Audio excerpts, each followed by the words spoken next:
السلام علیکم. جیسے عشاء کی 4 رکعت فرض ہے اور 2 سنت اور 3 وتر ہے، تو کچھ لوگ یہ کہتے ہیں کہ اب وتر اگر ادا نہیں ہو رہی ہے تو عشاء مکمل نہیں ہو رہی ہے. تو کیا اور ویسے باقی نمازوں کا بھی ایسی ہے کہ اگر کوئی انسان صرف فرض ادا کر رہا ہے، سنت اور مطلب گڑبڑ ہو رہی ہے، چلے جا رہا ہے، تو کیا اس کی فرض مکمل نہیں ہو رہی ہے؟ ہاں نے ایک سوال کیا کہ نماز کے تعلق سے اگر کوئی نماز پڑھتا ہے عشاء کی، تو کچھ لوگوں نے ان سے کہا کہ اگر وتر نہ ہو تو عشاء کا ثواب نہیں ملے گا، عشاء نہیں ہوتی ہے. دیکھیے وتر ایک الگ نماز ہے، ٹھیک ہے. فرض نماز جو عشاء کی وہ فرض ہے، وہ 4 پڑھ لے تو ادا ہو گئی. کنڈیشن نہیں ہے کہ اس کے آگے پیچھے کچھ ہوں گا تو ہی ہوں گی.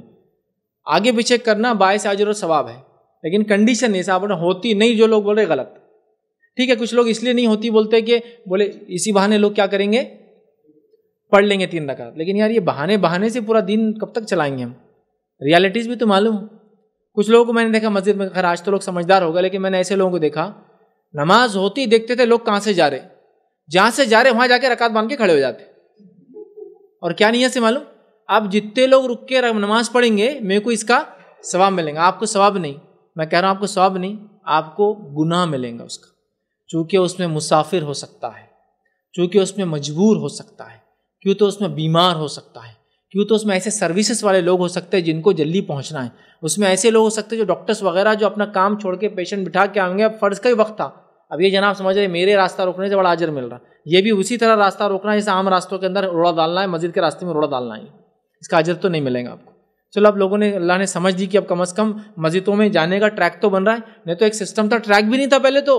مطلب اب آپ کو پورا چیس کھیلتے ہوئے جانا پڑتا تھا، چیک میٹ پیچھے ہٹو، ادھر جاؤ ادھر سترا رکھو، ادھر کرو، کرتے کرتے نکلنے تک وہ 4 رکعت کی ٹائم ہو جاتا تھا اس کو بیچارے کو.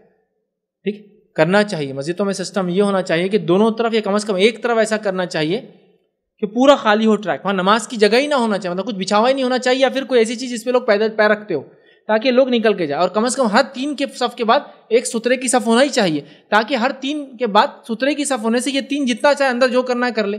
اب پہلے ایک آدمی آئے سب سے پہلی نماز کے لیے سب سے پہلے، اور اس کو بیٹھنا ہے سب سے آخر تک، کی تو مسجد بھر جائیں گے 25 صف پیچھے تک. تو یہ ہونا چاہیے، ٹھیک. تو لہٰذا تو وہ انہوں نے سسٹم بنا دیا کہ بھائی یہ پڑھ لیں گے بہانے سے، ایسا نہیں. 4 ہو گئی پڑھتا ہے، بہت اچھی بات ہے. اب کیا وتر کو چھوڑنے کا یا موقعہ نماز چھوڑنے کا گناہ ہے؟ تو اس معاملے میں جو علماء کے اقوال ہے اس میں سے ایک صحیح قول جو امام احمد بن حنبل رحمہ اللہ کا ہے، وہ قول یہ کہ ہمیشہ ترک کرنے والا واجبات اور موقعہ کو گناہ گار ہوگا، ہمیشہ ترک کرنے والا. لیکن کبھی پڑھتا ہے کبھی چھوڑنے والا انشاءاللہ نہیں ہوگا، چونکہ یہ فرض نہیں ہے. دوسرا جامع ترمذی کی روایت کے اندر اس کے فوائد بھی ملتے ہیں کہ جو شخص فرض نماز پڑھتا ہے اللہ رب العزت روز قیامت نماز کا حساب سب سے پہلے کریں گا.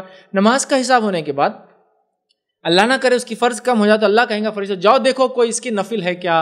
اور یاد ہے کہ فرض کے علاوہ تمام نمازیں نفل میں ہی آتی ہے. نمازوں کی 2 ہی قسمیں، صدقے کی 2 ہی قسمیں، زکوٰۃ مطلب وہی 2 ہی قسمیں، صدقہ فرض، صدقہ نفل. فرض صدقہ، زکوٰۃ نفل صدقہ، اس لیے زکوٰۃ فرض ہے، زکوٰۃ نفل لکھا ہوا تھا کبھی عربی کے اندر. نمازوں کی بھی 2 ہی قسمیں، فرض نماز اور نفل نماز. حج کی بھی 2 قسمیں، فرض حج اور نفل حج. سب کی 2 ہی قسمیں، فرض روزہ اور نفل روزہ. ٹھیک ہے.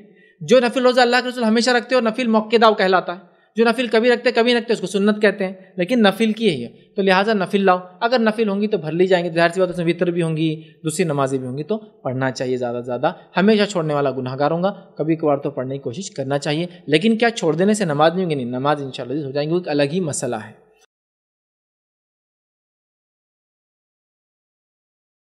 السلام علیکم. آپ بھی ہمارے اس کام میں تعاون کریں اپنی زکات و صدقات کے ذریعے. ڈونیشن ڈیٹیلز کے لیے ڈونیٹ اس پر کلک کریں. اگر آپ کو ہمارے ویڈیوز پسند آئے ہیں تو اسے شیئر کریں اور ثواب کے حقدار بنیں. روزانہ ہمارے ویڈیوز کو پانے کے لیے ہمارے YouTube چینل کو سبسکرائب کریں اور بیل آئکن دبائیں. ہم سے دیگر سوشل میڈیا پر جڑنے کے لیے ویڈیو میں دیے گئے آئی ڈی کو سرچ کریں. جزاک اللہ.